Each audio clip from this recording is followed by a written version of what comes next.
Every morning the world starts quietly, one soft light at a time.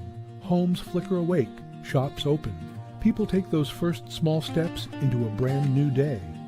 And in all of that ordinary movement, there's something kind of extraordinary. A moment worth noticing, a spark you feel before you even name it. Sometimes it's quiet, sometimes it's small, but kindness shows up right on time. And every morning we choose to show up with you so we can look for that spark together. Good morning. I'm Matt Roof, the Uncommon Kindness Guy, and this is Kindness Rising. Let's rise together.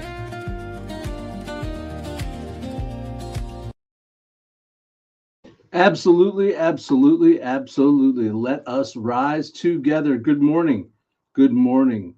What if success is not really about reaching the top? What if it's a bigger lesson? What if the bigger lesson is who helped you climb, who tied the rope, and who carried the supplies?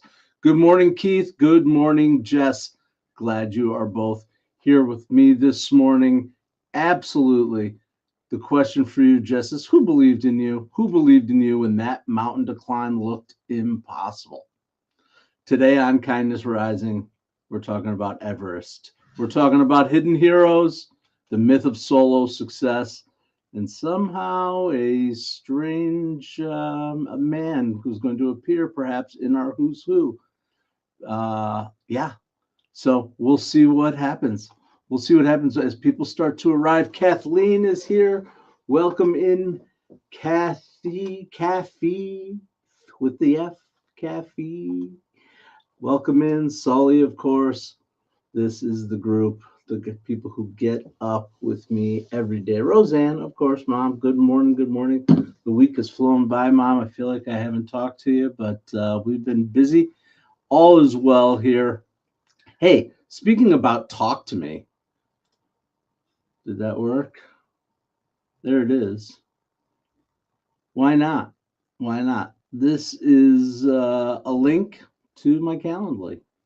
Jump in. Let's have a chat.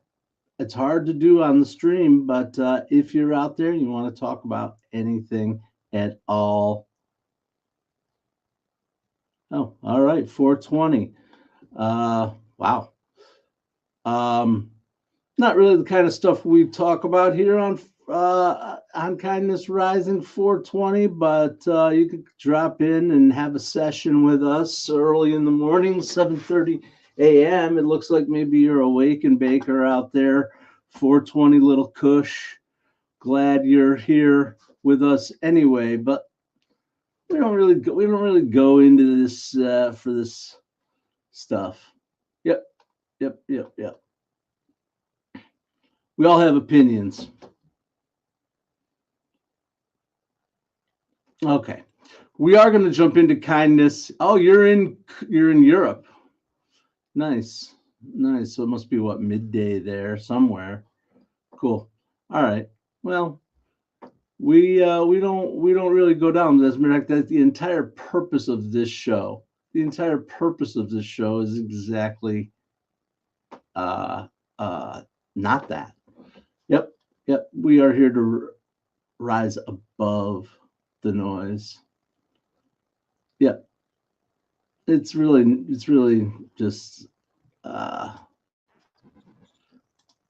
no, we just don't do it. So 420 little Kush, I appreciate you wherever you are in Europe, but your comments,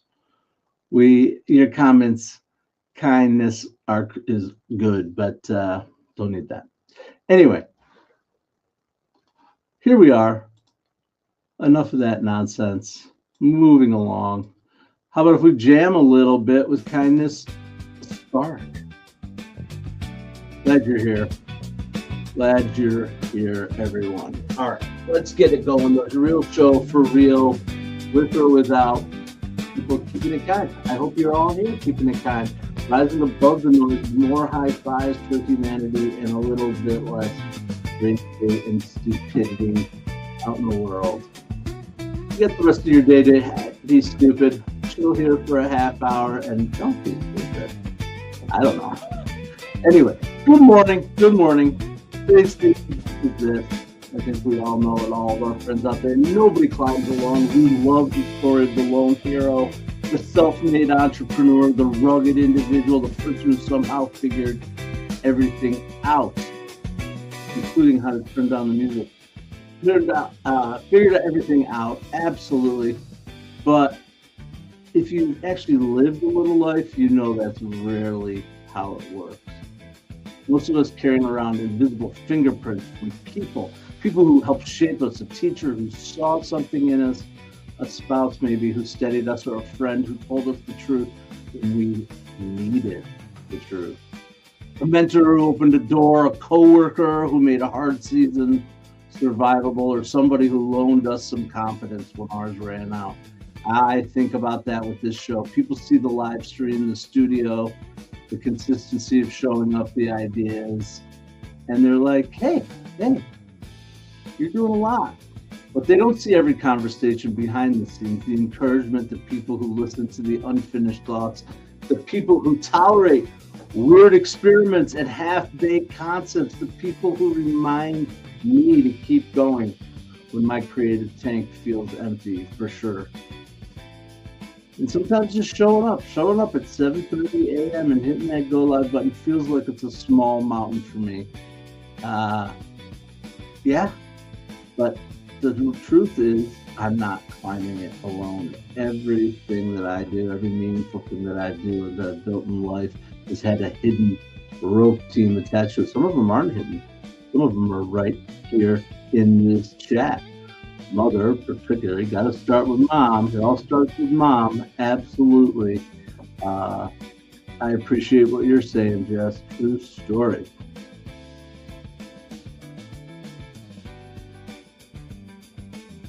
Oh. All right. Sully. Okay, sorry, I got distracted by the comments. It takes me a second to read and comprehend sometimes. Sully, nice. Hiking in the Poconos, love the Poconos. I'm poking my own nose. That was ridiculous. Huge tent with Hillary, with Sir Edmund Hillary. Yeah, we're going to talk about Sir Edmund Hillary today for sure. I promised that. And he didn't climb alone either. But just remember this, nobody climbs alone, including Edmund Hillary, and kindness at its best is simply being willing to become part of someone else's climb, including our own here, the people who are here, not taking over their mountain, not dragging them up the hill, but just saying, I'm here, keep moving. You're not doing it by yourself. Or maybe don't forget to be concentrate. All right, I'm gonna share my don't forget to be concentrate story because sometimes I just go off script. So imagine, if you will, a 26-year-old Matthew, blessed with the opportunity to spend a summer hiking and backpacking across Europe. My buddy and I went under whatever, I can tell the circumstances later. That's not the point. The point is we find our way into the Swiss Alps, which pretty cool, right? Interlaken, and we hook up with these guys, and they're like, "Let's go canyoning." Has everyone ever been canyoning in the Swiss Alps or in large mountains? Let me tell you, it's a thrill. It's a thrill. Literally climbing the crevices in the mountains, sliding down smooth rocks that have been worn by centuries, millennia of water running down these things and sliding down the water, putting your hands up, going down into these huge Swiss pools. Anyway, imagine it's absolutely beautiful. And you're just in awe the whole freaking time. Like, you can't believe where you are. And so we're climbing, where you have to climb too, of course. So we're tied off on ropes and we're climbing and we're going up, and it's our guide and a couple other guys. And my buddy John's right in front of me, ahead of me, going up the rope. And the guy, who's this Austrian guy, just turns around, stops, the entire train turns around and looks at us and just goes, Now don't forget to be concentrate. And it was one of those moments where obviously what he said was trying to be helpful. John turns around and looks at me and we make eye contact. When I tell you, it is like the moment of recognition, like, holy shit, we're hanging off of a rope in the Swiss Alps. Like, what are we doing of this moment? So anytime we have a serious moment of like, oh my God, I cannot believe we're going through this. That's how we end the conversation. You're going through something like that. Don't forget to be concentrate. Anyway, to me, it's just it will never ever leave me. That moment that guy turned around and looked at us like that. It was really exhilarating, to say the least, Kathleen. Memory of a lifetime. I mean, we're going on 30 years ago now. Never forget it, ever, ever, ever. Anyway, wow. Okay, that was a side track. That's okay. That's okay. We like our little side journeys, our great little side journeys. Yeah. So someday, cool. So someday maybe I'll get some pictures from that Europe trip. I have them around. I'll scan them and show them. Man, what a different world it was then. Being able to travel. This was 1998. Being a pre 9/11, traveling openly. I mean, it was like it's a whole different world. No internet.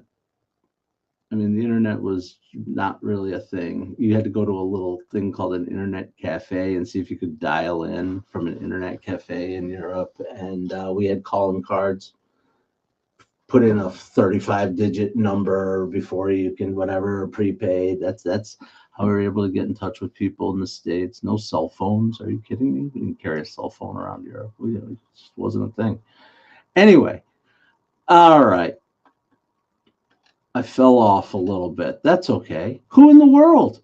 Who in the world? It's time for Who in the World. If you guys have been waiting, my friends who've been here, my God, it's halfway into the show. I haven't even given the first clue. Okay, time for the first clue. Here it is. Our mystery person for today helped define counterculture cool with open roads and chaotic energy that makes you wonder if the steering wheel is even attached.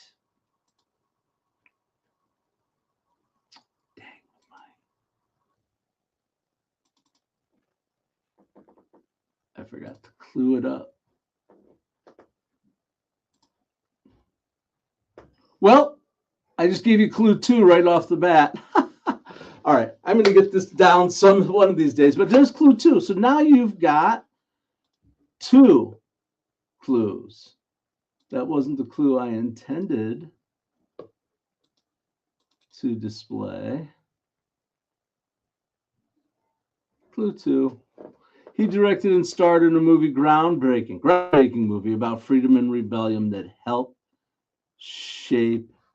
Kathy, you always know. You always know. Had a feeling you might. Had a feeling everybody might in this group know this guy here. He helped define counterculture cool, chaotic energy, 1969 movie that he wrote and directed. Absolutely. I think he wrote it. Directed and starred. He didn't write. Anyway. Oh, you don't know? Okay. That's all right, Kathy. I'm trying to keep the clues a little more vague, trying to give people a little bit. Anyway. All right. And since we've blown through so much time, let's just go. Let's go with the roll with it. Where's my music? Southbound.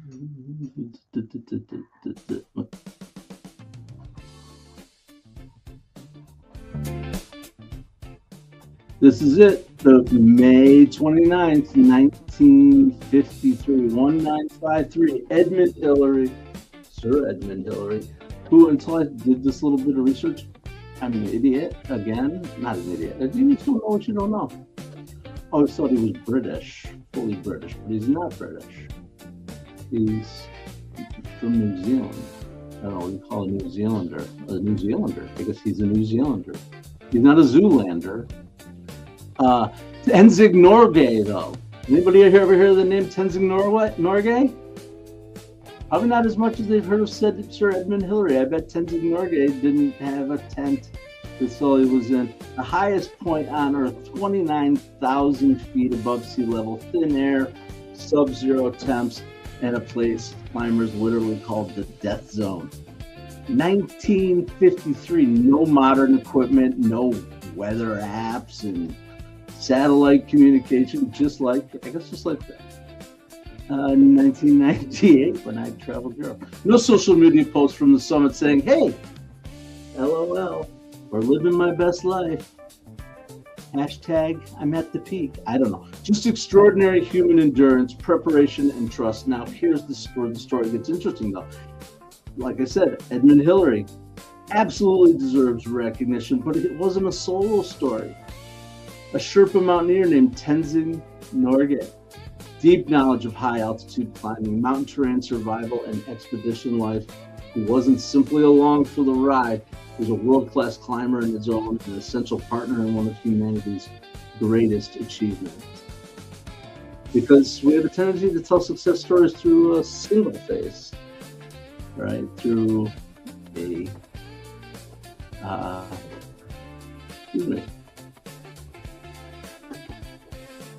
You're a founder, a hero, the leader, the visible person standing on the summit.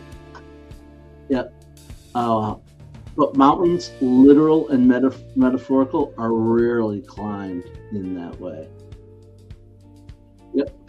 Behind almost every breakthrough are planners, teachers, supporters, experts, encouragers, family members, yada, yada, yada.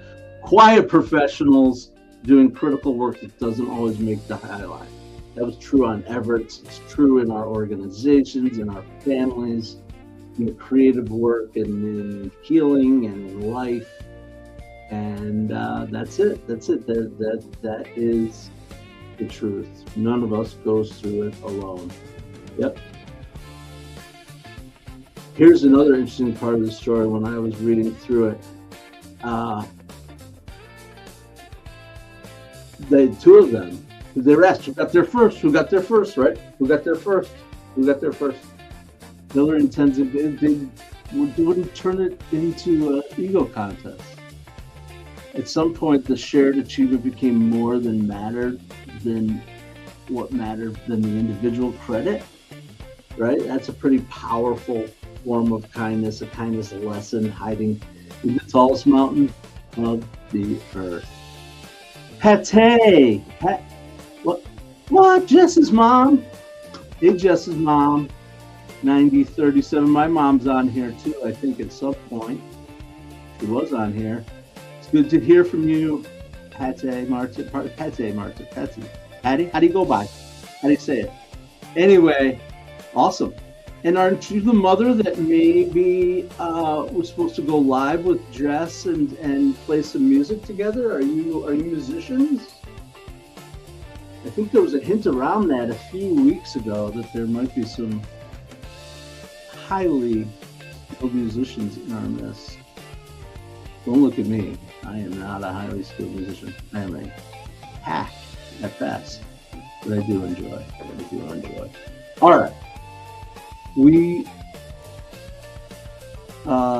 did our Wait That Happened. Who in the world? We did Who in the World. We did 2 clues of who in the world because I gave you an extra clue. All right. Give me a second, guys. I really just, talk amongst yourselves here. And talk amongst yourselves. Here's a topic. You guys know that one? Here's a topic. The Holy Roman Emperor was neither holy nor Roman. Discuss. Oh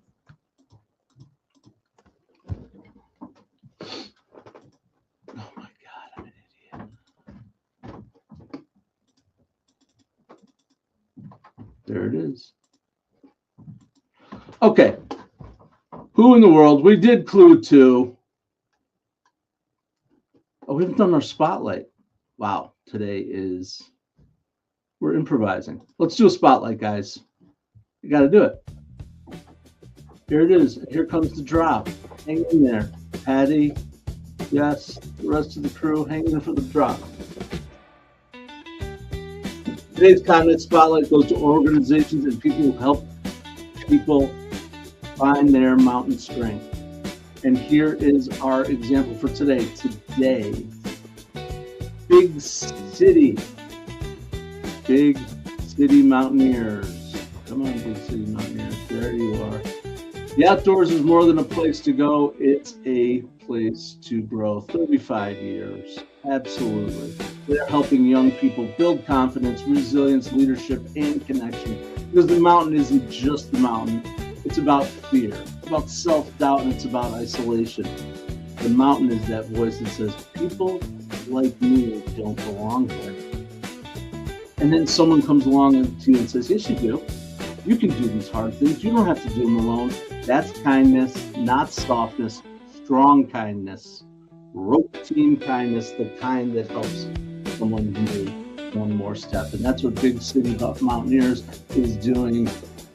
Organization seems pretty cool to me. They're out in Arvada, Colorado. Look at that. Oh, love it, love it, love it. That's green right there. Love the mountains. Everybody knows that. Jerry Ginger in the house. What's up, Jerry? Good morning, good morning. I hope your two named dogs, your double named dogs and pets and everything are doing great today. Absolutely. All right. Well, time is flying. Time is flying for sure. And so we got to get to our third clue. I'll give our third clue and then our kindness compass, and we'll come back and talk about our third clue. But I think we were headed towards the right answer. Someone in here sniffing it out. Not the exact right answer, but certainly right near it. If I could find the clue. Hey, Matt, get a clue. All right. Life.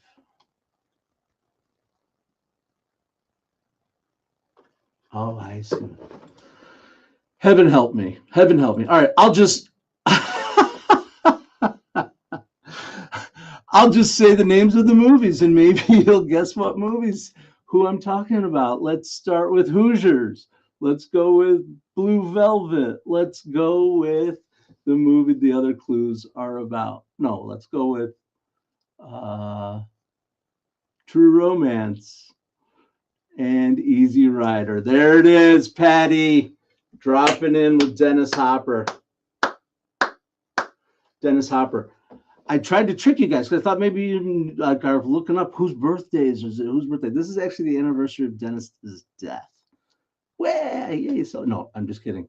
We miss Dennis Hopper. We definitely do. The actor, the filmmaker, the artist, the counterculture icon, and one of those performers who made us think. I'm not sure what's going to happen here, but I'm not going to look away. That's for sure. That fits for today. Dennis Hopper's energy is wild, rebellious, and explosive. Absolutely. The exact opposite of what you really need to climb Everest. Slow down, prepare, and trust the team. Not a Dennis Hopper move. But anyway, I love Dennis Hopper. Love Dennis Hopper. Yep. Kathleen's dropping in with Dennis Hopper. Patty got Dennis Hopper. Love that you sniffed out Peter Fonda, Sully. That was a good one. And who's J.N.? I'm just trying to figure out, Kathleen, to whom you were referring to with J.N.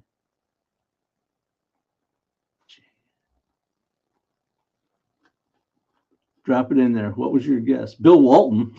No.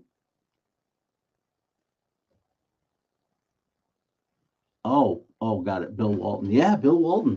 Oh, we're bringing it back to the Grateful Dead. And Hoosiers, definitely a great film. I vote it, identify it as top 3 sports movies of all times, maybe even the best. Love that movie. Absolutely. Mostly a lot of that my love for that movie, although it is wonderful. Jimmy Chipwood, has to do with the fact that it was one of my, oh, Jack Nicholson, you were guessing. Got it. All right, that makes sense. Duh. No, again, all right there. We were hovering around it. Easy Rider, yeah. Anyway, Hoosiers. Oh, I was saying the reason I love Hoosiers so much was my father. My father absolutely loved that movie. He could quote that movie. We would watch it frequently together, and so for me, there's a lot of personal memory tied to that. But Hopper's performance as the alcoholic father of Jimmy Chipwood, just brilliant. Barbara Hershey, Gene Hackman, great story. The fact, and again, the fact that it was best. Yeah, that's interesting. Sorry, moving on. Frodo lives. Okay, Jack Nicholson. Yeah. So most people don't realize how much Hopper. Yeah, I mean, he was the man. People fight Peter Fonda, Jack Nicholson, but Dennis Hopper was the man on the Easy Rider film for sure. All right. Well, we did it. We got through it together a Friday. I got to do my kindness compass, of course. Love that you guys are hanging out with us talking about Easy Rider. Maybe that's a movie I got to revisit. My kids have never seen that movie, so that might be one of those ones I gotta show them for sure. They've seen Hoosiers. I don't. I'm trying to think of other Dennis Hopper films. They've definitely seen True Romance. So I don't know. Moving on. Kindness compass. Today's kindness compass. 5 ways to find better. Nobody finds it alone. Make sure you name your team. Who helped you get there? Text them, call them, thank them. Do not wait until the summit speech. Number 2, stop pretending success is solo. I don't like people who say I'm self-made. Self-made is shorthand for many people help, but we added them out of the story. And number three, being someone's base camp. You don't always have to be the hero. Sometimes you just need to be the steady place where people can catch their breath. Respect hidden expertise. I love this one. Every workplace, family, and community has Tenzing Norgay. People with wisdom, experience, and quiet strength who do not always get the spotlight. Notice them, listen to them, honor them. And lastly, redefine your Everest. Your mountain may not be fame. It might not be money. It might not be status. Maybe your Everest is just healing. Starting over, being consistent about something, asking for help, showing up just one more day. That counts. That absolutely counts as an Everest. We all have mountains to climb. Jerry Ginger is going fishing. Yes. Oh, Jess, that scene. The Christopher Walken scene, True Romance. Possibly in my opinion, some of the best. I would say that some of the best. What's your favorite? What's the best? I have so many of them. The dialogue at that point, and Tarantino wrote that film. He wrote that film, sold it to fund Reservoir Dogs. That's what he really wanted to do. But yeah, he sold True Romance before Reservoir Dogs, I believe, right? For Reservoir Dogs or Pulp Fiction. One of them, he sold the script. He wrote it. Yeah, superb scene. We don't have to repeat the words. And just the tension between them, even just the not even the words. Awesome scene. Alabama Whirly. All right. That's it, Alabama Whirly. We are done on a Friday. I can't believe it. And so here is the thread that I wanted to leave you with today before you get on over to Mornings in the Lab with Keith, John, and Friends. It's a Friday, so our bullshit professor will be over there. Don't forget to check out Dr. John Petrocelli, the professor of bullshit, over on Mornings in the Lab with Keith, John, and Friends. But here's what I want to leave you with, truly. The summit matters. It absolutely does matter. But the climb is what matters more. Sir Edmund Hillary and Tenzing Norgay didn't reach Everest because one person decided to be impressive. They reached it through trust, through partnership, through preparation and courage. Same is true in business, family, creativity, anywhere you go, you're healing and in your life. Just ask yourself, who helped me climb? Who needs me on their team? And what mountain have I been trying to face alone? Because maybe the kindness move today isn't to push harder. Maybe it's to reach out, to tie the rope, to take one more step, and remember that no one climbs alone. I'm Matt Roof. I come here every weekday morning, 7:30 a.m. Eastern, to get us up with a little hope, humanity, and heart right here on Kindness Rising. Come on back Monday morning, 7:30 a.m. I will be here. And until then, stay uncommon and stay kind. Bye, Jess. Bye, Patty, if you're still out there. Look forward to meeting you.